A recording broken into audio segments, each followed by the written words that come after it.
bonjour, merci de regarder cette vidéo, j'espère que vous la regarderez jusqu'au bout, vous en aurez la patience. Elle a été préparée par une petite équipe issue du club Passion 4 Chevaux France qui vient d'être créé. Cette vidéo est accessible à tous. Les vidéos suivantes seront réservées bien évidemment aux membres du club, puisque cette vidéo va parler de l'examen du véhicule au moment de l'achat, afin de vous éviter le maximum de mauvaises surprises. Bon, sachant que l'on peut toujours tomber sur des cas particuliers, mais en principe, si vous suivez les conseils qui vont être diffusés dans cette vidéo et qui sont repris dans un document en PDF que l'on peut trouver sur le forum et sur le site de notre association, vous devriez en principe vous prémunir de mauvaises surprises, ou on va dire 98% des mauvaises surprises que l'on peut rencontrer lors d'un achat d'un véhicule ancien. Et cette fois-ci, il va être plus particulièrement, l'étude va se faire plus particulièrement sur une voiture qui nous concerne tous, la 4 chevaux, qui se trouve là derrière.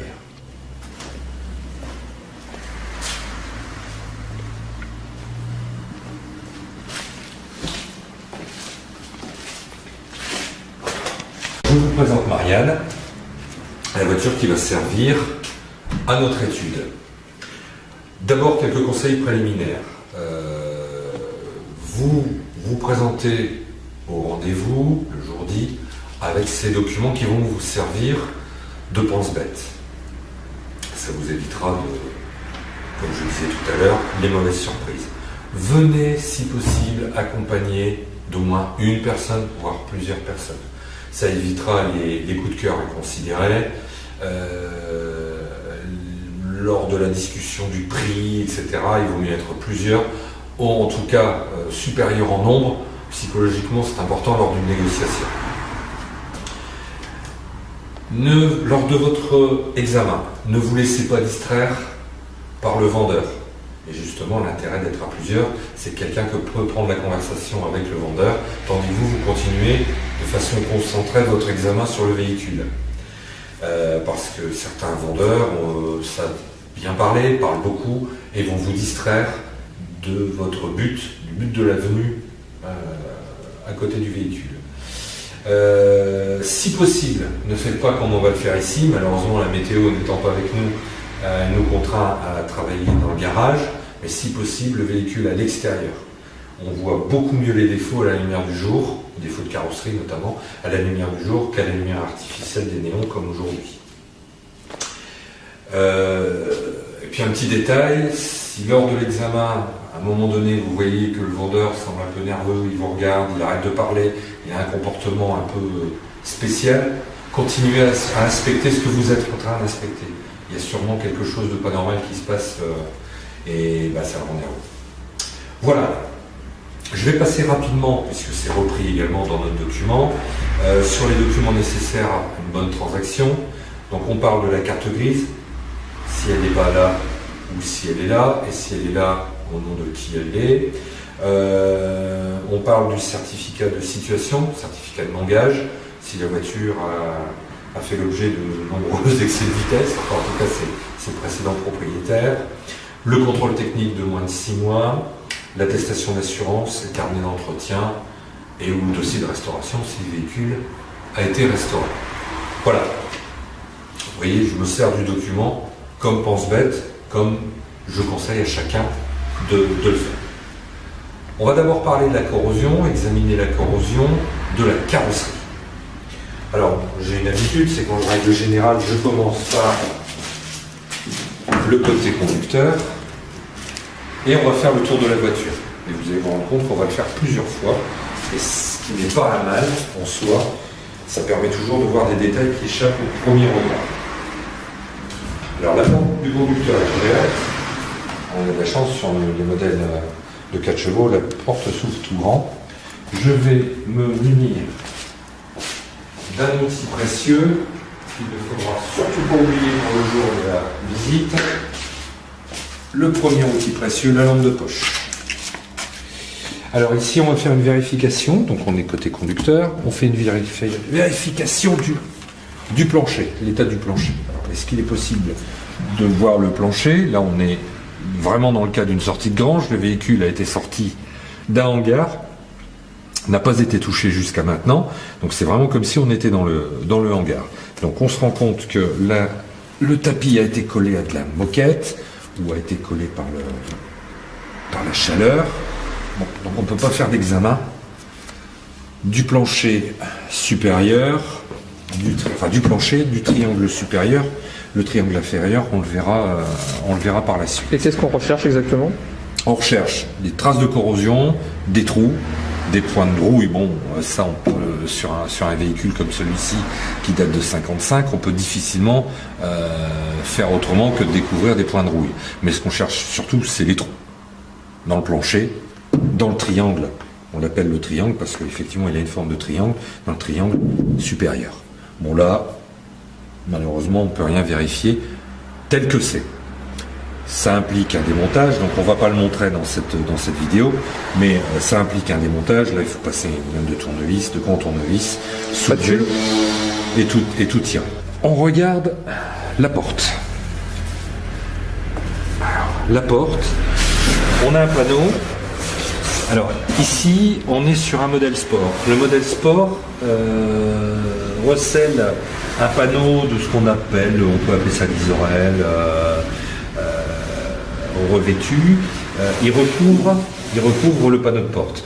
On a de la chance, les portes de 4 chevaux ne comportent qu'un seul panneau. Quand on a examiné l'extérieur, que tout nous semble à peu près correct, on examine l'intérieur. Alors les modèles qui ne sont pas des modèles sport, comme les modèles affaires par exemple, on voit la tôle directement.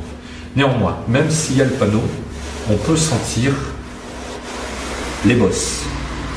Par exemple, ici je passe ma main, je ne le vois pas, presque pas, si je mets la lumière à fleur, ici on a une bosse qu'on ne voit pas à l'extérieur. On va l'examiner après, on ne voit pas à l'extérieur. Si on ne voit pas à l'extérieur et qu'on a une bosse à l'intérieur, ça veut dire quoi? Ça veut dire que ça a été mastiqué. J'examine le tour, l'intérieur, la doublure intérieure, ici. Bon, rien de spécial à signaler.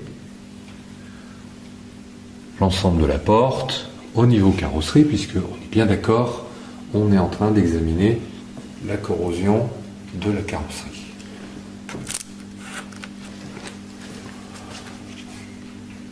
Là, je ne relève rien de particulier, rien de spécial, pas de point de rouille.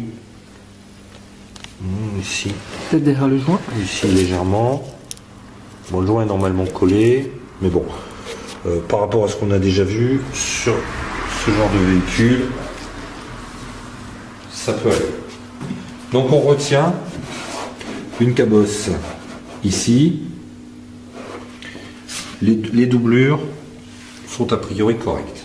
Alors pourquoi examiner ces doublures? On va les regarder après, on va les regarder à l'extérieur. Pourquoi examiner la doublure? Parce qu'on voit très bien qu'on a le panneau de porte intérieur qui est là et la tôle du panneau de porte extérieur est repliée dessus. Donc qu'est-ce que ça veut dire? Ça veut dire que là on a un millefeuille.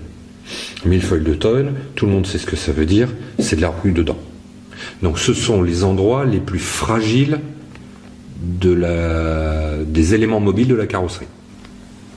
S'il y a de la rouille quelque part, c'est là. C'est pas là qu'elle va venir. C'est là. Bien. Nous fermons la porte. Et nous allons faire donc une vérification approfondie des coins inférieurs, ce qu'on a vu justement précédemment, les coins inférieurs. Alors, qu'est-ce qu'on voit? Qu'est-ce qu'on voit ici? Ici, comme par hasard, on ne sent plus la bosse qu'on a découvert à l'intérieur. Pas de bosse, même si je me mets en à fleur, en éclairage à fleur, pas de bosse. Donc, mastic. Ça, c'est mathématique. Je descends, et ici, qu'est-ce que je vois? Au niveau du coin inférieur, on peut dessiner le coin inférieur, comme ça. Au niveau du coin inférieur, voilà, si on fait un affleur, qu'est-ce qu'on voit? On voit des cloques. Des cloques sous la peinture. Donc, ces cloques sont bien dures. La voiture a été repeinte il y a une vingtaine d'années, ça c'est le propriétaire qui me l'a dit, et on a repeint sur de la rouille ou sur un mastic qui est sur de la rouille, ce qui veut dire exactement la même chose. Donc, un point à surveiller. L'autre côté, l'autre coin, là aussi on a un millefeuille de tôle et on voit la même chose. Des petites cloques qui se poursuivent plus ou moins le long de la porte. Alors ça c'est une caractéristique de nos voitures. Les portes rouillent là et là. Les deux coins inférieurs de porte. Je passe à l'aile.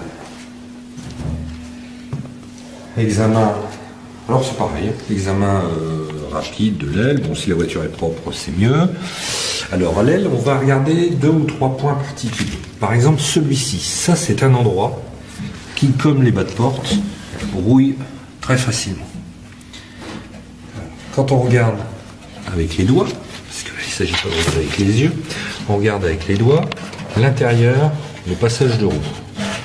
Là, je ne repars pas de ce niveau-là, il n'y a pas de bosse, donc a priori pas de mastic et pas de réparation. Donc on peut dire que cette partie-là, qui est sujette à la rouille, hein, ici c'est un nid de rouille en général, ça se passe pas trop mal. Je regarde également l'écartement de la porte, c'est pas trop mauvais. Et je continue à examiner mon aile. Alors pour moi examiner l'aile, on a dit, première partie, l'aspect extérieur. Mais les plus grandes découvertes, on les fait en général par l'intérieur. Donc là on regarde dans le passage de roue. J'examine le passage de roue. Je me rends compte que la voiture donc, a été repeinte à l'extérieur, mais pas à l'intérieur. C'est rouillé, faute d'un traitement anti-rouille et par peinture. Donc ça c'est la première constatation. Même chose, je passe ma main et je regarde si je ne relève pas un peu de rouille. Pas de bosse, rien à signaler. J'examine les câbles. Alors, ici, c'est ce qu'on appelle, on va essayer de passer maintenant en même temps et d'éclairer. Ici, c'est le bol du phare. On regarde son état général, on regarde le câblage qui vient et qui va à cet endroit-là. Ici ont été rajoutés des clignotants, puisqu'il n'existe pas d'origine. Un dernier point à examiner sur le véhicule, c'est l'état de la jointure de tôle de l'aile. Lors de sa fabrication, l'aile avant est composée de 2 parties. On a une partie supérieure, une partie inférieure qui comprend les bas-volets jusqu'à la façade avant. Et au droit du phare, on trouve la jointure de ces 2 tôles. Or, on doit trouver la jointure. Parce qu'ici, dans le cas présent, la jointure reste juste une ombre. Elle est ici, à peine visible. Mais vraiment à peine visible. Ce qui prouve que la jointure était rouillée, ou dans le meilleur des cas, elle a été décapée et mastiquée. Donc, la jointure est masquée par du mastic. Ça, c'est un des premiers points importants. Ensuite... Donc il vaut mieux voir la jointure. Il est préférable de voir la jointure, c'est-à-dire de voir l'origine. L'origine, c'est-à-dire les 2 tôles repliées et la jointure qui est faite. Elle doit être apparente. Dans le cas présent, là, elle est masquée, donc il y a eu du mastic qui a rempli la jointure. C'est la même tissu là ? C'est exactement cette partie-là qui est encore légèrement masquée. Là, on voit qu'il y a encore quelque chose, mais elle est un peu plus visible. Donc là, ça a été un peu moins mastiqué et repeint. Bon, parfois, les couches successives de peinture peuvent un peu boucher la jointure, mais c'est clair que c'est pas à ce point-là. Là, on est dans un cas présent, un cas flagrant de masticage. On continue l'observation, et là, à la lumière du jour, qui n'est pas là, mais ici, c'est la lumière de la lampe torche, on voit, et en passant la main délicatement, on sent qu'il y a un problème sur la courbe. c'est la partie la plus difficile pour un carrossier à refaire, puisque l'aile est courbée dans ce sens-là et courbée dans ce sens-là. Donc c'est extrêmement difficile de recréer la courbe initiale de la carrosserie. Et là, on sent qu'effectivement, il y a un plat. Donc cette partie-là a été mastiquée également. Je passe sur la face avant, l'examen de la face avant. Alors la face avant, on va vérifier, là c'est relativement simple, on vérifie bien sûr l'état général, et on vérifie en dessous du niveau du pare-choc. On fait un examen général de l'état du pare-choc. Pas de rouille apparente, mais je dis bien apparente. Du pare-choc ou de la tôle? De la tôle du bas-volet. Ouais. Toute la tôle du bas-volet. Parce qu'en fait, les parties apparentes, bon, c'est moins gênant. On voit, il n'y a pas de souci. Ce qu'on cherche, c'est les défauts qui ne sont pas visibles. Et maintenant, on va faire appel à un outil. Donc là, il y a un petit souci, non? Extrêmement précieux. Ça commence. Là, il y a de la rouille. Là, il y a de la rouille de ce côté-là. Mais là, en fait, la tôle, où elle a été redressée, où elle a été placardée, parce que là, ça sent un peu le plot de mastic. Ou c'est un bout de tôle qui a été déchiré. Donc, on va utiliser l'aimant, le tournevis, et on va faire un petit examen rapide de ce bas-volet. Alors, j'ai parlé de l'utilisation d'un aimant, donc chacun trouvera l'aimant qui lui convient, mais avant de s'en servir, il faut l'apprivoiser. C'est tout simple, c'est tout bête, on se dit un aimant, il suffit de le prendre et on le met sur la tôle. Oui, c'est vrai, mais ici nous avons un manche en bois qui fait presque 10 mm d'épaisseur, et vous allez voir que l'aimant va quand même coller à la carrosserie, malgré les 10 mm d'épaisseur d'un produit, d'une matière qui n'est pas attirée par l'aimant. La preuve en est, donc on met sur une partie verticale, mon aimant colle sur la carrosserie. Mon aimant colle aussi sur la carrosserie. Donc quand on parle d'utilisation d'aimant, ça veut dire qu'il faut utiliser l'aimant, mais se dire qu'il peut y avoir 2, 3, 4 mm de mastic, et malgré tout, l'aimant va coller. Il faut donc être prudent quant à l'usage de l'aimant. Il ne faut pas se dire c'est bon, ça tient, donc ça veut dire qu'il n'y a pas de mastic. C'est pas vrai. Ce qu'il faut, c'est bien écouter. Là, on a un contact franc. J'ai un contact franc sur la tôle. A priori, je dis bien a priori, il n'y a pas de mastic. Quand on a un contact moins franc sur la carrosserie, c'est-à-dire qu'elle tient, l'aimant tient sur la carrosserie, là on est en vertical, tient sur la carrosserie, mais le contact est moins franc. Donc apprenez, essayez-vous sur un morceau de tôle dont vous êtes sûr que c'est bien de la tôle, et apprivoisez l'utilisation de l'aimant, sinon vous risqueriez d'être déçu. C'est selon la force d'attraction. Voilà, on doit le sentir au bout du doigt que l'aimant il veut coller. Si l'aimant veut vraiment coller, a priori, je dis bien a priori, il ne doit pas y avoir beaucoup de mastic. Si ça colle moyennement, comme ici, là en plus on entend la différence de résonance. Je vais me rapprocher pour entendre bien le bruit. On entend bien la différence de claquement. Et là, effectivement, je me suis mis là volontairement, puisque là, je sais qu'il y a du mastic. Il n'a pas été apprêté. Et donc, on voit les reflets du mastic dans la peinture.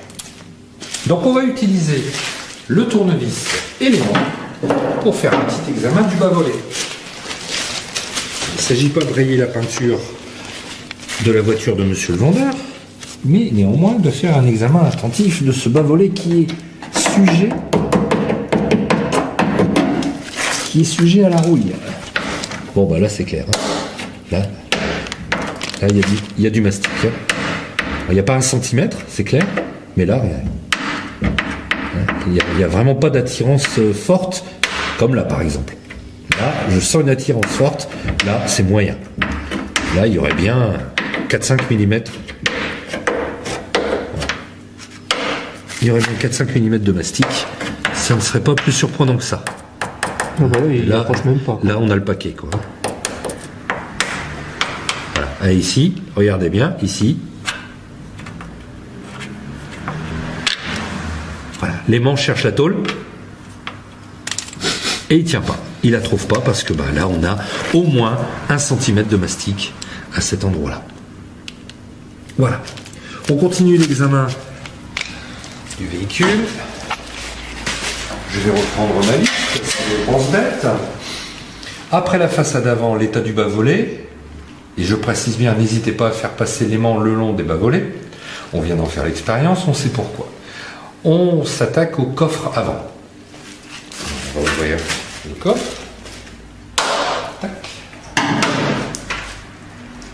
C'est clair que là, même avec le tournevis, si vous n'avez pas un aimant, on ne trouvera absolument pas le défaut. On ouvre le capot, le coffre avant, et on va travailler dans l'ordre. On vérifie la présence et l'état de la roue de secours, du cric et de la manivelle. Roue de secours, grasse, parce que on a un bidon d'huile, donc il y a eu des coulures, on le voit là. Ok. On a bien le cric, on a la roue, qui ne semble pas en mauvais état. On a le cric là-bas. Alors, on sort avec ses petits bras musclés. La roue de secours, on en profite pour en vérifier l'état général. Ce pneu n'a pas beaucoup roulé. On a encore les bandes de caoutchouc sur la bande de roulement. Par contre, au vu l'âge, il peut très bien être craquelé et présenter des problèmes. Bon, là, on a une légère déformation, mais je pense qu'en le regonflant, il ne devrait pas y avoir de soucis. Bien, au secours. Ok. On a bien la manivelle, on a bien le cric. Bon, après, les positions sont pas, les éléments ne sont pas à leur place. Ça, c'est pas bien méchant. On regarde le fond de coffre. Et le fond de coffre, on ne révèle a priori rien de spécial. Pas de rouille. Pas de soucis particuliers. C'est ça le numéro de série? Alors, on va regarder le numéro. Oui, on peut regarder le numéro de série tout de suite. Alors, c'est le numéro de plaque losange. Numéro de plaque losange. Alors là, on ne le voit pas bien parce que on a refait une peinture sur le véhicule et dans la partie avant. 236. 4, moi je dirais. Ou 234 006, c'est ça? 590, c'est un dernier chiffre. Alors, on fait une vérification, tant qu'on est là, on peut faire une vérification administrative, on vérifie ça avec le numéro qui est affiché sur la carte grise. Alors, la carte grise, c'est le document que normalement le vendeur doit mettre à votre disposition, on en a parlé tout à l'heure. Je fais une vérification. Il s'agit donc du numéro 234 59 06. Ouais, ça peut être un 6, ou le dernier chiffre, C'est bon. ça, Ouais. 234 59 06. Il s'agit bien donc de la carte grise du bon véhicule. Ça, c'était une petite vérif administrative, tant qu'on est là. Mais bon, ça c'est obligatoire. Si c'est pas le bon, si la c'est carte pas... grise ne correspond pas à ce numéro-là, là il y a un souci. Dans mon cas, je déconseille de réaliser l'achat parce qu'on sait pertinemment, là le véhicule ne correspond pas à la carte grise, on est dans le cas d'un faux flagrant. On verra tout à l'heure quand on arrivera à la bonne section, on verra tout à l'heure qu'il y a aussi la possibilité de vérifier, il y a un numéro de frappe à froid qui doit être le même, à l'arrière droit du véhicule, mais les véhicules anciens n'ont pas tous ce numéro de frappe à froid, ou ne l'ont pas eu à l'origine, ou ça a disparu pour une raison X ou Y, ou il y a tellement eu de couches de peinture que on ne retrouve pas. Mais ce qui fait foi, c'est le numéro de plaque losange qu'on trouve à cet endroit, donc au niveau du capot avant. On a vérifié le fond de coffre. On va jeter un petit coup d'œil sur les accessoires qui se trouvent là, à savoir par exemple l'état du câblage électrique. Alors là, on voit qu'on est dans le cadre d'un câblage d'origine encore, puisqu'il est dans des gaines en tissu. Le bornier n'est pas en mauvais état, bon, il n'a pas été saccagé. Il y a sûrement eu quelques rajoutes notamment pour les clignotants. Je pense que les deux câbles blancs ici doivent être des rajoutes pour les clignotants. Mais à part les rajoutes, bon, quand j'ai examiné la voiture à l'intérieur, j'ai vu qu'il y avait des traces de passage de souris, de rongeurs. Bon, apparemment, ils ne se sont pas attaqués au câblage électrique. Il semble être bon dans son intégralité. Là, c'est OK. Pour moi, pour l'instant, c'est bon. On en profite pour vérifier aussi le bocal. Ça, c'est le bocal de liquide de frein. Le véhicule, en l'occurrence, comme c'est une sortie de grange, bon, il a plus de frein. Mais si vous achetez un véhicule roulant, si vous êtes sur le point d'acheter un véhicule roulant, vous vérifiez le niveau et la couleur du liquide de frein. Ici, il est vide. Je pense qu'il doit y avoir eu une fuite à un cylindre ou au mètre-cylindre. Et le bocal est vide. Vous devez avoir un niveau de liquide de frein et du liquide de frein de la bonne couleur. C'est quoi la bonne couleur? Bah, pas marron en tout cas. Marron, c'est pas bon. Ensuite, un point auquel on ne pense pas souvent, et pourtant, c'est d'examiner l'intérieur du capot. Il y a eu des problèmes sur un problème récurrent sur cette voiture, c'est que les capots sont pliés. Dans 90% des cas, les capots sont pliés. On trouve la pliure plus ou moins à ce niveau-là, parce qu'il s'est retourné, parce qu'il a pris un coup de vent. Si on voit alors ici, on voit un défaut. On voit un défaut, mais il ne se poursuit pas sur le retour et sur l'arrêt du capot. Donc là, il n'y a pas de souci. Par contre, là, je vois quelque chose qui a été fait, qui n'a pas été fini. Ça, c'est de la soudure. Ça a été chauffé. Après peinture, il y a une tentative de soudure. Et en face, qu'est-ce qu'on voit? On voit exactement la même chose. Donc, veillez à une éventuelle pliure à peu près au milieu du capot ou à ce genre de gag, parce que là, bah, c'est clair, là, il va falloir traiter, il va falloir faire quelque chose. Donc, on examine bien l'intérieur du capot. Ça va vous donner des indications aussi sur les vies précédentes de votre petite auto. Nous continuons par un examen de l'aile avant droit. On refait exactement la même chose que tout à l'heure. On examine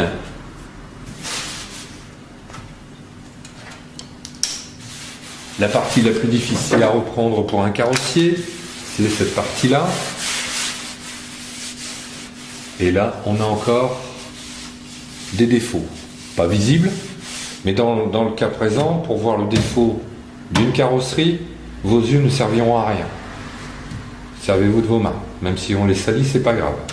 Il y a du savon pour nettoyer. Mais ici, par exemple, je sens que la courbure présente deux défauts majeurs, un ici et un ici. Et on voit absolument rien. Même en se mettant de travers, on ne voit rien. Et pourtant, c'est bel et bien là. Et là, on voit le... Alors, bien sûr, Nicolas, tu as tout à fait raison. Ici, qu'est-ce qu'on voit? On voit également la jointure des tôles. Et effectivement, c'est pas encore la jointure de tôle, mais là, on voit bel et bien une craquelure. Le mastic a craqué. De l'autre côté, bon, ils ont bien couvert, il ne s'est rien passé, mais en fait, il suffit d'un petit choc, d'une petite vibration, et qu'est-ce qui se passe? Le mastic, lui, n'est pas fait pour plier comme la tôle, donc il ne suit pas le mouvement de la vibration, et il se craquelle. Et là, on a une craquelure tout le long de l'endroit où on devrait avoir la jointure de tôle. Ça, c'est du mastic. Donc on sait que cette partie-là était mastiquée. Bon là, en plus, il y a eu un petit coup. Non, c'est pas un petit coup. C'est des mouches qui sont passées par là. Donc, il n'y a pas eu des kilos. Mais le carrossier s'est dit, je vais boucher cette fissure moche et pas belle, alors que c'est magnifique. Et il a bouché avec du mastic, et puis c'est dommage. Bon, là, il n'y a pas une tonne de mastic. Par contre, ici, voilà, on a encore la même chose, une différence de sang. Et une différence de traction de l'aimant. Parce que là, on a un peu de mastic. Rien de dramatique, rien de grave. Hein. Il attire bien quand même. Ça va, c'est pas méchant. Maintenant, on n'achète pas une voiture neuve qui sort des usines Renault. Faut en être conscient. Mais c'est toujours bien de savoir où se cache le mastic. On fait également un examen du passage de roue. L'intérieur, donc comme tout à l'heure, je retombe sur les mêmes défauts, il n'y a pas de raison.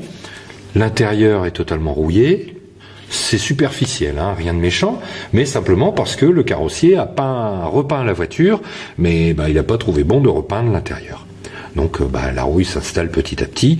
Il va falloir faire quelque chose, hein, un traitement à l'acide phosphorique, un brossage, un traitement à l'acide phosphorique, et après un anti-rouille, un anti-gravillon pour remettre les choses dans l'ordre.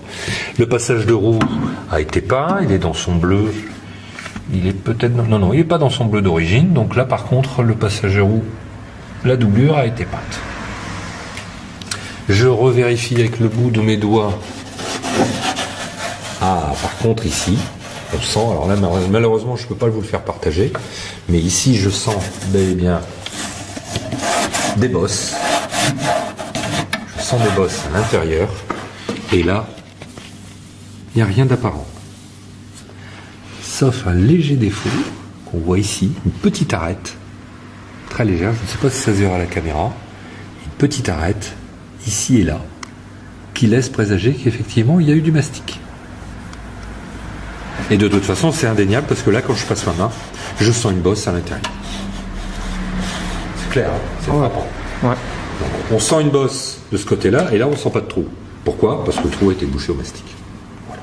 Bon, là encore, a priori, rien de... Bon, là, il colle un peu moins.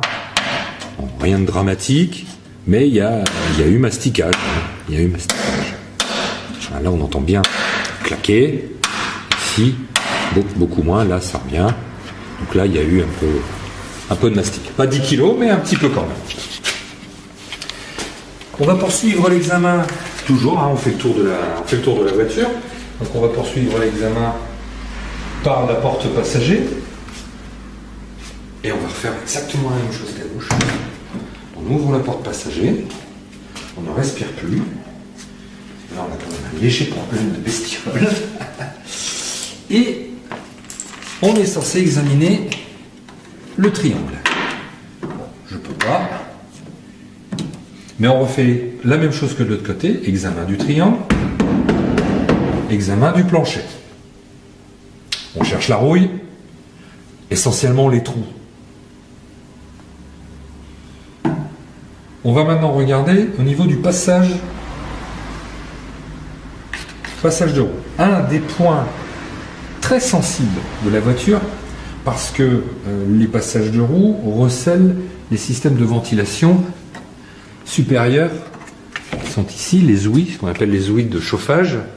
Donc le chauffage vient de l'arrière du moteur, du compartiment moteur, et atterrit ici pour désembuer, en principe, en passant par l'intérieur de la carrosserie et en passant par ici. Tout le long, en fait, nous avons une conduite de chauffage. Elle est dans une doublure de longeron. Et le chauffage, donc s'il part à 80 degrés là-bas, je vous garantis qu'ici, il arrive à 10 degrés. Hein. C'est pour ça que ça fait rire tout le monde quand on parle de chauffage sur une 4 chevaux. Mais le problème, c'est que cette chaleur, avec le froid extérieur, génère de la condensation. Donc ça, c'est un point essentiel à surveiller sur la 4 chevaux, c'est tout ce passage où là on a de grandes chances de trouver de la rouille, des trous et des petites catastrophes. Sauf si effectivement ça a été remplacé. Ici on ne repère rien de particulier, là l'aimant colle bien partout. Donc peut-être ces pièces ont été changées. Mais là, rien de spécial à signaler. Donc, jusqu'au pied milieu, le pied milieu, c'est le pied qui se trouve donc au milieu de la voiture, qui sépare la voiture porte avant droite ou gauche à la porte arrière droite ou gauche.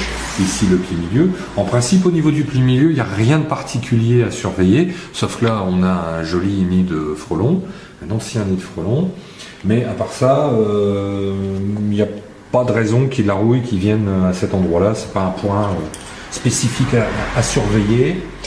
On recommence par vérifier s'il n'y a pas de bosse sensible. J'ai une bosse là. J'ai une bosse sensible ici. J'en ai une ici. J'ai un petit peu ici aussi. Bon, pas catastrophique, mais il y a dû y avoir quelques retouches. On fait le tour. Je regarde à nouveau les coins inférieurs. À l'intérieur, bon là, ça pas. S'il y a eu de la. S'il y a de la rouille, ça n'a pas encore traversé. Et ici, ici, là c'est plus chaud. Là, c'est un peu plus chaud, effectivement. Ça va croustiller. Non, ça croustille pas, ça a été mastiqué. Voilà, si ça croustille un peu. Voilà. Et ça, c'est la rouille. Donc ça veut dire que la tôle extérieure est touchée et que la tôle intérieure, le panneau intérieur, est touché également. Bon, c'est un travail difficile à effectuer. Je l'ai effectué sur les 4 portes de Zoé. Il faut tailler dans le vif. Donc c'est assez délicat, mais il n'y a pas d'autre solution. Alors qu'est-ce qu'on trouve ici? Ben voilà, on retrouve le croustillant. Alors là, dans le cas présent, la bonne attitude, c'est de couper à partir du bas de la charnière, de couper en biais et de remplacer la tôle intérieure et la tôle extérieure. C'est du travail. Hein. C'est du travail. Par contre, ici, rien d'apparent. Rien d'apparent.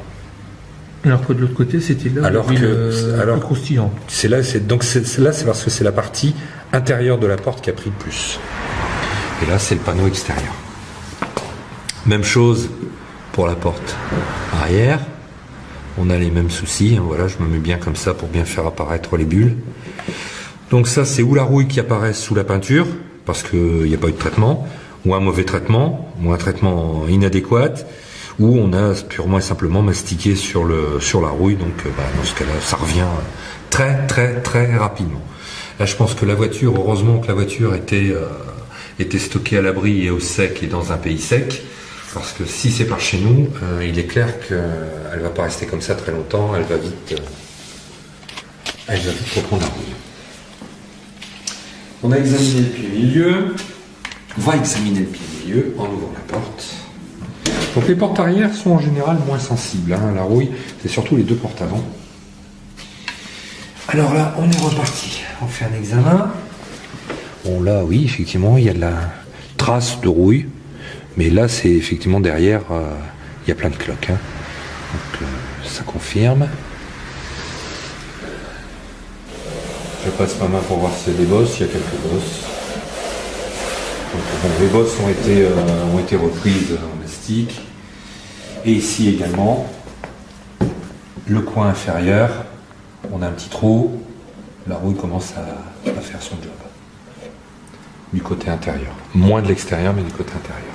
Bon, ça n'est pas dramatique. Hein. On a des voitures quand même qui ont entre 50 et 60 ans maintenant. C'est pas dramatique. Il faut savoir, il faut repérer ces points-là. Ça va vous permettre de négocier le prix. Ça, pour moi, c'est pas une voiture état concours. On est bien d'accord. Il y a des soucis. Et là, quand il va falloir changer ça, ou il va falloir mettre des sous sur la table, ou il va falloir retrousser ses manches parce qu'il y a du boulot. Pour que ce soit bien fait. Je reprends à partir du pied milieu. On redescend. Et là, je vais faire la même chose. Je vais promener mon... Ça tient bien. Ça tient bien. Il n'y a pas de souci particulier. Donc on est dans le secteur, on ne regarde pas l'emplacement de la frappe à froid. La frappe à froid, elle se trouve ici. Elle est censée se trouver ici. Alors, tout à l'heure je triche un peu parce que tout à l'heure j'ai exploré. Il n'y a absolument pas de trace de quoi que ce soit. Mais ça devrait être là. Mais en principe, c'est dans ce secteur-là. Il paraît que certains en ont trouvé ici, des frappes ici, mais là j'ai examiné, il n'y a rien. Il n'y a rien. Mais je ne suis pas surpris. Peu de voitures ont un numéro de frappe à froid visible. Zoé, j'ai dû sortir la disqueuse et quand j'ai attaqué, j'étais juste en train d'attaquer le métal quand ils sont apparus. C'est extrêmement compliqué. Il faut se fier à la plaque losange. Si elle est bien rivetée, qu'elle n'a pas été bidouillée, elle correspond avec le numéro de carte grise, c'est bon. Pas la peine de chercher à midi à 14h, chercher plus loin. Donc maintenant, on va examiner l'aile arrière. L'aile arrière. Il peut y avoir, c'est pas une obligation, un robris. Alors, faut être prudent au niveau des robris. Bon, là, le robris n'était pas. Normalement, c'est une pièce en aluminium qui est polie, qui est très jolie. Bon, là, encore une fois, le carrossier s'est pas trop fatigué. Il l'a mis en peinture. Alors là, faut être prudent derrière, parce que, comme on le dit toujours, deux tôles l'une sur l'autre, la rouille s'intègre à l'intérieur. Là, on est pile dans le cas de figure. Faites attention de ne pas découvrir de la rouille derrière ce robris. Alors, on essaye de voir l'aspect général par l'intérieur, voir si elle n'est pas piquée. Bon, apparemment, là, je suis agréablement surpris. Je vois que l'état de la tôle, même si elle n'a pas été super traitée, elle semble en très bon état. Donc on n'a pas trop de misère à se faire. Alors on examine, donc on est là, on examine tout le passage de roue. Voilà, je vais te montrer là derrière. Voilà, là tu peux bien voir. Alors, on examine le passage de roue à l'arrière. Ça, c'est un point très sensible. Voilà, celui que je suis en train de filmer maintenant. C'est un point très sensible à la rouille parce que c'est là que la terre, la boue viennent se colmater. Et ça bouffe la tôle en 10 minutes, quoi. C'est super rapide. Et là, il n'y a rien à dire. Elle est magnifique, la tôle elle est géniale. Là, c'est un petit coup de brossage et on passe à l'entrée gravillon et on est parti pour les 2000 ans à venir. Ensuite, on en profite pour examiner l'intérieur de l'ouïe d'aération radiateur. C'est ce qui amène de l'air frais à l'intérieur du capot moteur. Bon, rien de spécial à dire, ça a été peint jusque là-bas. Quelques points de rouille, mais c'est pas dramatique. Ça va. Bon état général.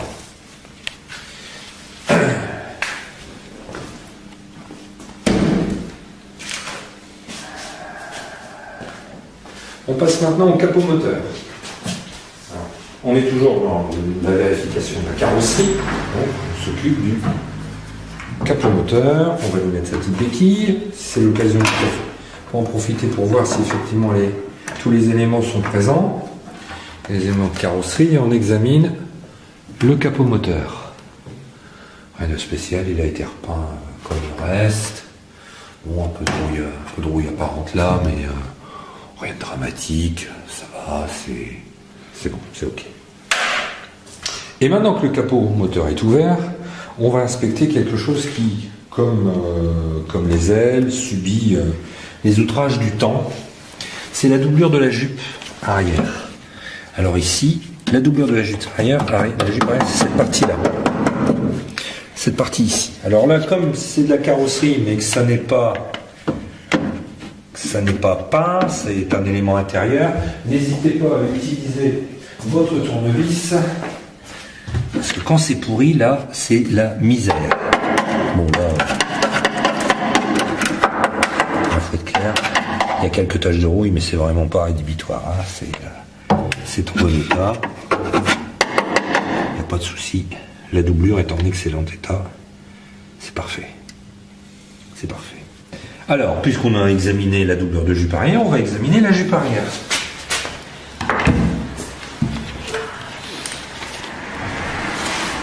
Là, il faut se pencher un peu. On fait un examen visuel d'abord. On a été un peu tapé là. Et puis là, on ressort. Eh oui, je m'en doutais. On ressort l'aimant. Et là, la jupe a pris des kilos et des kilos de mastic. Comme toutes 4 chevaux qui se respectent. Comme grosso modo toutes 4 chevaux qui se respectent, elles ont toutes était tapée là. Et quand on ne voit rien, qu'on se dit ouais c'est super, c'est là qu'il faut se dire attention. Donc c'est pas en droit, donc elle a été bosselée. Hein, là l'aimant prend bien. Là l'aimant prend pas du tout. Donc ça veut dire que ce secteur-là, il y a au moins 1 centimètre, au moins 1 centimètre de mastic. Sinon c'est très joli. Hein. Quand on regarde comme ça, elle est belle. Hein. Bon, de toute façon, ça, c'est pas une surprise. Hein. C'est vraiment le point sensible. Ouais, c'est le passage obligé. Ouais, ça, c'est le passage obligatoire. Et là, si vous retombez sur des trucs comme ça, là, par exemple, hein, bon, là, il y a au moins 1 centimètre. C'est monsieur le vendeur, bon, on a mis un peu de mastic, là, hein. Et il vous répond, non, c'est pas moi, c'est le carrossier.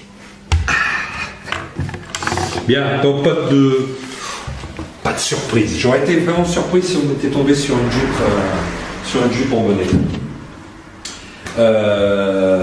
Après être passé au niveau carrosserie sur cette partie-là, on attaque l'aile arrière. Donc là, on est dans le même cas de figure que l'aile arrière droit. On va regarder les mêmes choses. La recherche est identique. Forcément, la porte arrière, côté conducteur, c'est la même chose. On examine le passage du chauffage dans la doublure du longeron, ce qui est apparent, etc. Et on a fait le tour de la partie corrosion carrosserie. Alors on va en profiter pour refaire un petit tour de la voiture. On va en faire plusieurs. Hein. On va refaire un petit tour de la voiture. Avant tout, évidemment, on va quand même penser à regarder le pavillon. Voir s'il n'a pas trop souffert des outrages du temps. Bon, là on a une petite cabosse. Bon. C'est pas par là en principe, c'est pas par là que la voiture rouille. C'est plutôt tous les points qu'on a examinés auparavant. Maintenant, il faut regarder l'esthétique, voir s'il y a rien qui change. Après l'examen carrosserie corrosion, on va faire l'examen carrosserie des caoutchoucs. Donc on va vérifier les caoutchoucs des ouvrants. Alors il y a 2 types de caoutchoucs sur une 4 chevaux. Il y a ce qu'on appelle le spongieux. Donc le caoutchouc spongieux, c'est celui-là. C'est le gros caoutchouc qui est à la porte. Bon, ici, on voit, il est fatigué, il a subi les outrages du temps, la chaleur, la pluie, etc. Bon, on n'a pas eu de difficulté pour ouvrir les portes, le caoutchouc n'est pas resté collé, mais bon, il est usé. Il est usé, c'est forcément un élément à remplacer. C'est pas anodin, parce que ces caoutchoucs-là sont vendus en neuf, refabriqués bien sûr, cher. Donc c'est pas anodin, quand on va passer à la négociation du prix de la voiture, ça doit rentrer en ligne de compte. On a ensuite un petit caoutchouc, mais celui-là est très rarement en mauvais état. Il est blanc ou gris. Il est rarement en mauvais état. Celui-là, c'est pas, il fatigue rarement. Donc là, bon, il n'y a rien à dire. On vérifiera donc ces caoutchoucs sur les 4 portes. C'est-à-dire qu'on en profite pour refaire un tour complet de la voiture en vérifiant les joints spongieux. Quand on a vérifié les joints spongieux, on va vérifier les joints des vitres. Les joints de vitres. Le véhicule a fait plusieurs milliers de kilomètres pour arriver ici. Sous la pluie, la grêle, la neige, au moins 1000 km. Voilà, au moins 1000 km. Sous la pluie, la neige et la grêle. Tu me confirmes? Oui. Le véhicule, quand il a été rentré au garage, j'ai ouvert les portes, j'ai pas repéré de traces d'eau. Donc ça veut dire qu'il est étanche. C'est un point important, et c'est un point que moi j'ai pu vérifier. Le jour où quelqu'un va venir visiter, voir sa voiture, sa future voiture, il n'aura pas l'occasion de réaliser cet essai. On va donc vérifier les joints hermétiques de la vitre fixe, l'état du joint hermétique des petites custodes. Et là, effectivement, on a confirmation qu'ils sont en bon état. De toute façon, on n'avait pas de doute, puisqu'ils étaient étanches et qu'on n'a pas eu de soucis. Oui, ce sont les vitres d'origine. Hein. Ce sont des Splintex. C'est les vitres d'origine. Elles n'ont pas été remplacées. Bon, on a rarement des problèmes sur ces vitres-là. Il faut également vérifier. Donc, on est toujours dans les caoutchoucs de vitres. Il faut également vérifier le fonctionnement des vitres. Bon, là, elle est fatiguée, c'est clair. On n'arrive pas à le manœuvrer. il se débloque bien, la fermeture marche bien, il n'y a pas de rouille, mais par contre, difficulté à manœuvrer. Pourtant, on peut repérer une certaine qualité encore dans le produit, ils ne sont pas morts. Bon, il va peut-être falloir les adoucir un peu. Ça, on en parlera peut-être dans une prochaine vidéo. C'est pour remettre en fonction ce genre de caoutchouc feutre pour les ramollir et les rendre à nouveau utilisables correctement. Bon, là, ça coince un peu. Mais pareil, hein, les caoutchoucs sont en très bon état. Là, il n'y a rien à dire. Et on fait le tour de la voiture pour vérifier l'ensemble de ces caoutchoucs. Après vérification de carrosserie, état de corrosion, la carrosserie, les caoutchoucs, j'ai déjà fait 2 voire 3 fois le tour de la voiture. Je vais reprendre ma liste et je vais vérifier les derniers points, puisqu'on arrive à la fin. Je vais vérifier les derniers points sur ma liste. Le châssis. Alors cette fois-ci, on va examiner le plancher, mais on va examiner le plancher par le dessous. On n'a rien sans rien. On se met à 4 pattes et on va aller regarder ce qui se passe. Quel état sont les planchers? Ah, ben voilà une chose intéressante. Tout est passé à l'antigravillon. Alors il y a de l'antigravillon, mais le problème c'est qu'on a mis de l'antigravillon sur de la rouille. Ça, pas bon. Là, on a plus ou moins cherché ou à masquer des choses, ou à dire, bon, on l'a fait vite fait, et puis basta, quoi.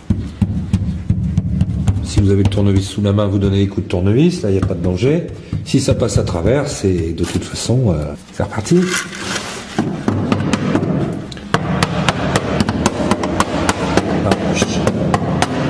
On cherche pas à passer forcément à travers, d'accord? Mais ce qu'on veut être sûr, c'est que c'est bien de la tôle, que c'est pas de la choucroute. Bon, là, ça bouge pas. A priori, c'est bon. Petite vérif. Ça va, c'est bien de la tôle. C'est bien de la tôle. Rouillé, certes, mais c'est de la tôle. Donc, il n'y a pas eu de bidouille. Juste, malheureusement, on a mis du revêtement anti-gravillon ou du blackson, je sais pas, sur de la rouille. Donc, c'est pas la meilleure des choses à faire, mais c'est de la tôle, il n'y a pas eu de trafic. Ici, je suis sur le triangle inférieur. Donc, j'en profite pour vérifier aussi. C'est bien de la tôle. Voilà, même le petit renflement ici, parce que j'avais repéré un renflement. Et là, il y a un trou. Donc, c'est de la tôle. Donc, à la limite, si on veut... Oui, il y a des trous. Il y a eu c'est de la rouille. Un morceau de rouille. Donc là, c'est usagé, mais c'est encore présent. Bon, c'est clair qu'il faudra refaire quelque chose au niveau du triangle droit. Vérifier la même chose du côté gauche et vérifier la présence du tunnel. Alors le tunnel, c'est cette partie métallique. Voilà, c'est un tunnel qui cache tous les câbles, qui cache et protège les câbles, les câbles électriques. Donc il s'arrête là. Hein. Voilà, il s'arrête là. Il est en une seule pièce jusqu'au réservoir. Il cache les câbles de compteur, câbles électriques, tringlerie de boîte. Il n'aurait pas été enfoncé au bout?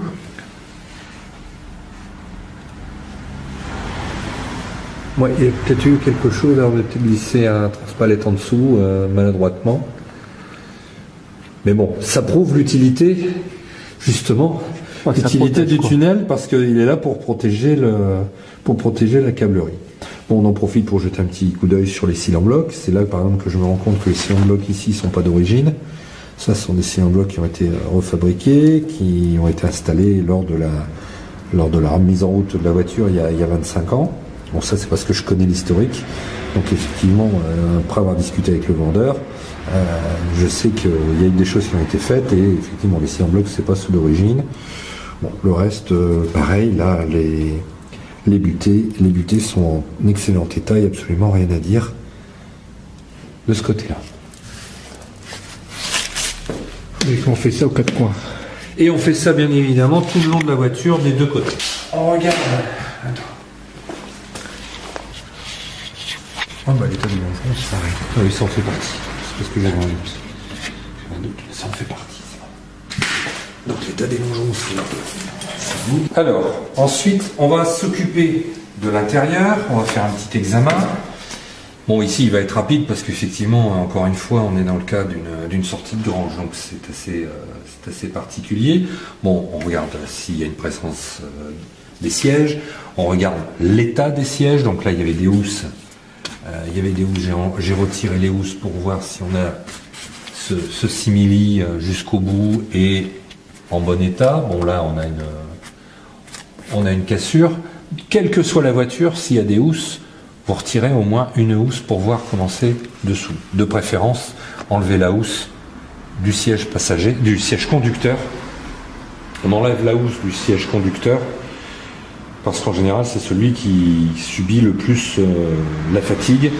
Donc, si celui-là est en très bon état, on peut présager que les autres le sont également. S'il est fatigué, demandez à vérifier l'ensemble des sièges. Parce qu'en général, une housse, ça cache quelque chose.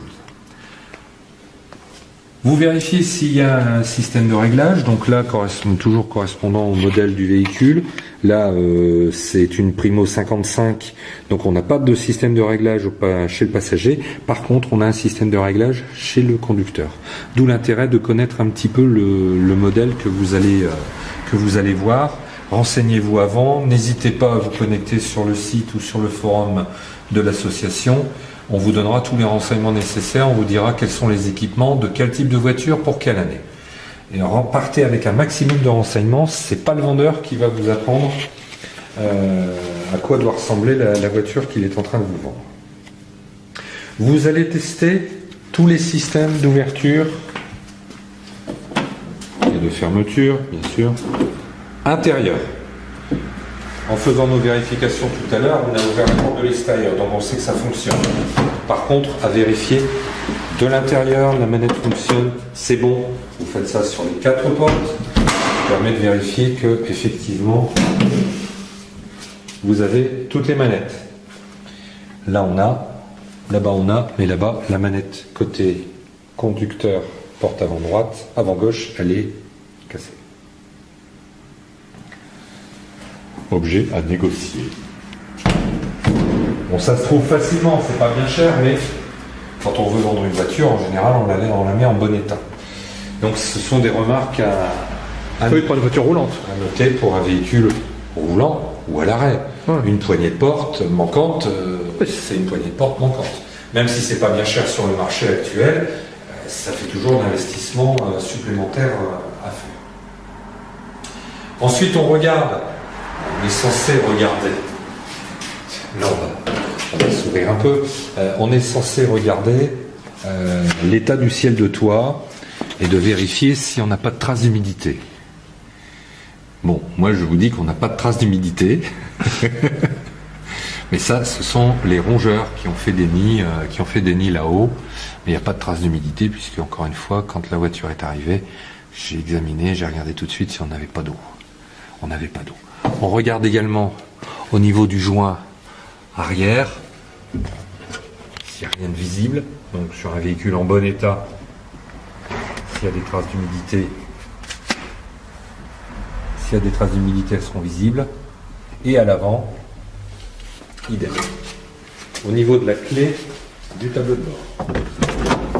Au niveau de la clé du pare-brise. Là, on n'a pas de traces d'eau. On a la trace de plein de choses, mais pas d'eau. Vous vous asseyez ensuite au volant et vous allez faire un contrôle de l'instrumentation. C'est-à-dire en mettant le contact, vous vérifiez si effectivement on a les voyants qui s'allument correctement, toute l'instrumentation du tableau de bord, les éléments, lumière, klaxon, vous essayez tout. Toutes les lumières, les clignots, ça vous permet de repérer en plus où ils se trouvent. Toute l'instrumentation de bord, vous la vérifiez lorsque vous êtes assis au volant. Vous testez le frein à main, vous vérifiez si effectivement il est efficace ou pas. Même si elle est passée en contrôle technique, etc., ça ne coûte rien, il y en a pour 2 secondes, et ça peut vous rapporter gros. En tout cas, ça peut vous apporter des surprises, de bonnes surprises. Ensuite, tant que vous êtes au volant, vous guidonnez le volant. Ça vous permet d'apprécier le jeu qu'il peut y avoir au niveau des biellettes de direction ou de la crémaillère de direction. Bon, ici on a un léger klung, léger, mais en fait c'est le point milieu, c'est le point milieu de la crémaillère de direction. Si je mets légèrement de travers, c'est la porte qui tremble là-bas, on n'a rien. Et le Neumann a bien bloqué la direction, donc le Neumann est efficace. On passe au compartiment moteur. Donc de vérifier l'adéquation du type moteur avec la voiture. Une 4 chevaux doit avoir un bloc moteur, bon, il est reconnaissable, un bloc moteur avec une identité. Son identité, on la trouve ici. On la trouve sur la plaque qui est en dessous de la pompe à essence. Et on doit lire 662 quelque chose. Et là, qu'est-ce qu'on lit? 670 quelque chose. C'est pas un moteur de 4 chevaux, c'est un moteur de Dauphine. Donc, c'est pas forcément une mauvaise affaire, mais ça veut dire que le moteur a été remplacé, le moteur n'est pas d'origine. On a là un moteur de Dauphine, un petit peu plus puissant, un petit peu plus coupleux, mais il est clair que ce n'est pas un moteur de 4 chevaux de 1955. Donc il faut que ça soit 600... Après, c'est au choix de l'acheteur. Si effectivement il veut du tout d'origine, ben ce sera un moteur 662. Et s'il n'est pas à cheval sur les principes, le moteur 670 va très bien, puisqu'en fait c'est le moteur Ventoux. C'est écrit sur le cache-buteur. On a un moteur Ventoux un peu plus coupleux et un peu plus puissant que celui de la 4 chevaux. Mais après, il faut vérifier l'adéquation du moteur et du carburateur. Si on a un moteur 662, on doit avoir un carbu de 22. Et ensuite, selon les années, avec starter manuel ou starter automatique, avec ce moteur-là, on doit avoir un carbu de 28 à starter automatique. On a le boîtier de starter automatique. Maintenant, il faut savoir si on a un 600... Si on a bien un carbu Solex 28 IBT. Donc sur un moteur 662, ça doit être 22. Voilà, on doit avoir un 22. Après, les lettres qui suivent sont différentes suivant les années. Mais on doit avoir un Solex 22, un carburateur de 22 pour un moteur de 4 chevaux. Là, on a un moteur de Dauphine. Avec un carbu de 28, on a une adéquation, on n'aura pas de problème d'allumage, de piston crevé, etc. parce que le mélange est trop pauvre ou autre. On vérifie l'aspect général du moteur. On cherche les traces de gras. Bon, là, on est servi. On a du gras tout le long, sous le cache-culbuteur. Donc, il a une légère tendance à cracher de l'huile. Il va falloir savoir pourquoi. Au carter inférieur d'huile et à la boîte, cette fois, il faut regarder par-dessous et voir éventuellement des traces d'huile par terre ou sous le carter moteur et sous la boîte. On cherche des traces d'huile.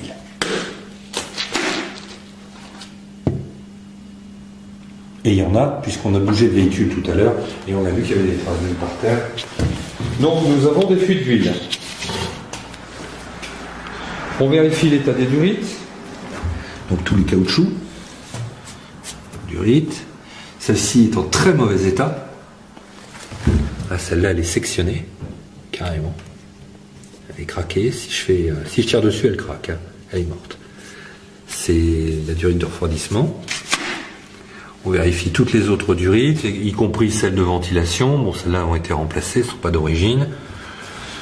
On a des traces blanches. Ici, qui dit traces blanches dit traces d'eau. C'est du calcaire. Donc là, on a une vérification sérieuse à faire au niveau des durites. On regarde les accessoires, les courroies. S'il y a la dynamo, bien sûr, si on a le filtre à air, si on a les différents éléments qui servent au fonctionnement du moteur. Dans le cas d'une sortie de grange, c'est intéressant de regarder un petit peu ce qui se passe parce que le véhicule n'est pas forcément roulant. partir de là, et là on ne va pas pouvoir en faire la démonstration, à partir de là on demande au vendeur de démarrer, lui démarre, vous restez là. Ou si vous êtes accompagné d'un mécanicien, de quelqu'un qui touche un peu, c'est lui qui va rester là. Il va écouter le démarrage, il va écouter les bruits suspects, le claquement, éventuellement les trous à l'échappement. Ça va vous permettre de repérer les problèmes. Vous allez mieux repérer les problèmes qu'à l'intérieur. Assis au volant, vous ne verrez rien, vous n'entendrez rien surtout, puisque c'est surtout l'ouïe qui va travailler au moment du démarrage. Un démarrage sec, bruyant, un démarreur fatigué, etc. C'est à ce moment-là qu'on va l'entendre.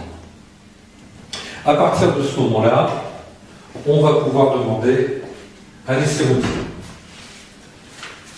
Avant l'essai routier, vous refaites encore un tour. Vous vérifiez les jantes. Les jantes doivent correspondre à l'année. On a un modèle 55, il a des jantes étoiles normales. Vous avez des jantes pleines pour un modèle 55, pas normal. Demandez des explications au vendeur, il a peut-être une explication toute simple, mais il faut lui demander parce qu'il n'y a pas d'adéquation entre l'année de fabrication et le type de jante. Vous vérifiez la taille du pneu. Alors c'est comme le port-salut, c'est écrit dessus. Taille du pneu. Vous avez deux tailles possibles, 400 ou 380. On va l'examiner un de près avec un peu de lumière. Bah ici c'est bon. Hein. C'est bon pour toi? Ah ouais. Donc là on a du 400.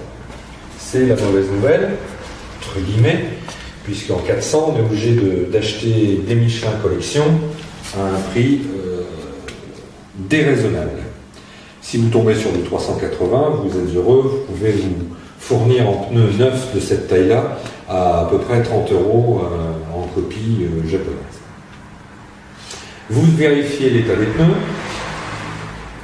et ensuite vous refaites, puisque vous faites chaque roue, pour vérifier que les 4 voire les 5 roues sont bien d'une taille identique, vous vérifiez à l'intérieur, comme on l'a fait tout à l'heure, par le dessous, l'intérieur des tambours, et vous vérifiez qu'il n'y ait pas de traces de gras. On va regarder là, voilà, comme là-bas par exemple. Tiens, on voit qu'il y a une petite fuite à la boîte de vitesse. On l'avait pas vu tout à l'heure, mais là on le voit bien. Bon là, ce tambour-là, il est un peu gras, mais c'est pas le bout du monde. Je sais pas si on va voir l'avant. Là-bas, il est sec. Voilà, on vérifie l'intérieur des tambours. S'il y a une trace de gras, a priori, il y a un souci sur un cylindre de roue. Donc ça, ce sera vérifié également. Tant que vous êtes dessous, vous avez vu les amortisseurs. Ici, les amortisseurs se repèrent sur le côté. On les voit bien là, ils sont en bleu. Et on les voit bien parce qu'ils sont tout neufs. Ils ont été remplacés à la restauration du véhicule il y a 25 ans, mais la voiture n'a pas roulé depuis. Donc ils sont en superbe état. L'autre, on le voit très bien d'ici. Ils sont en parfait état, pas de traces de gras non plus. Donc, a priori, ils sont en bon état. Cette fois-ci, vous faites votre essai routier. Vous demandez au propriétaire de faire le tour du quartier. Alors, en général, les propriétaires n'aiment pas qu'on aille trop loin avec la voiture. Néanmoins, il faut aller suffisamment loin pour passer toutes les vitesses. Première, deuxième, troisième. S'il y a une quatrième et une cinquième, c'est que vous avez une boîte cloud, vous êtes heureux. Mais il faut les passer quand même. Passer toutes les vitesses, y compris la marche arrière.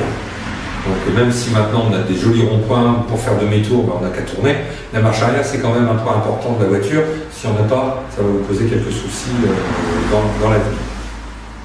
Donc toutes les vitesses, y compris la marche arrière. Et encore une fois, tant que vous roulez, si le vendeur est à vos côtés, ne vous laissez pas distraire.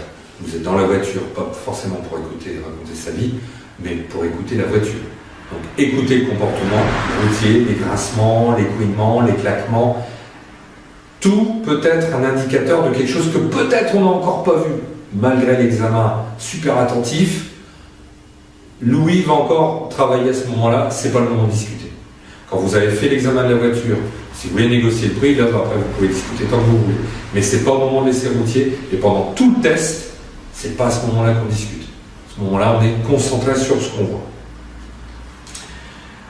En conclusion, je dirais une chose, c'est que si vous avez suivi la checklist, si vous l'avez téléchargée sur le forum ou sur le site, Vous avez téléchargé notre checklist, vous l'avez prise avec vous, vous avez pris un stylo, vous avez pointé chaque point, parce que chaque point est important. Vous êtes plus à même de comprendre le véhicule que vous allez peut-être acheter, de le voir d'un autre regard, d'un autre œil, vous en discutez avec les gens qui vous accompagnent. Vous êtes plus à même aussi de discuter du prix, parce que là vous avez relevé tous les éléments négatifs de la voiture. Bon, en général, l'acheteur ne met pas les points positifs en avant, mais plutôt les aspects négatifs pour négocier le prix. C'est le moment ou jamais. C'est maintenant qu'il faut le faire. Ce que j'espère, c'est que cette liste et cette vidéo va vous aider dans l'avenir à bien choisir votre voiture. Néanmoins, ne nous envoyez pas si on a oublié quelque chose. On est des êtres humains, même si on a beaucoup travaillé là-dessus, on peut avoir oublié des petits détails. Néanmoins, vous avez la garantie à 98% de ne pas avoir de mauvaise surprise si vous faites l'achat de la voiture en suivant cette checklist et en ayant bien compris ce qu'on vous a expliqué sur cette vidéo. Il me reste à vous souhaiter une future bonne route, plein de bonnes choses avec votre voiture. Rejoignez-nous sur le forum de l'association. N'oubliez pas que Passion 4 chevaux France est là pour vous aider et on sera toujours là pour répondre à vos questions sur le forum ou sur le site. On est toujours là.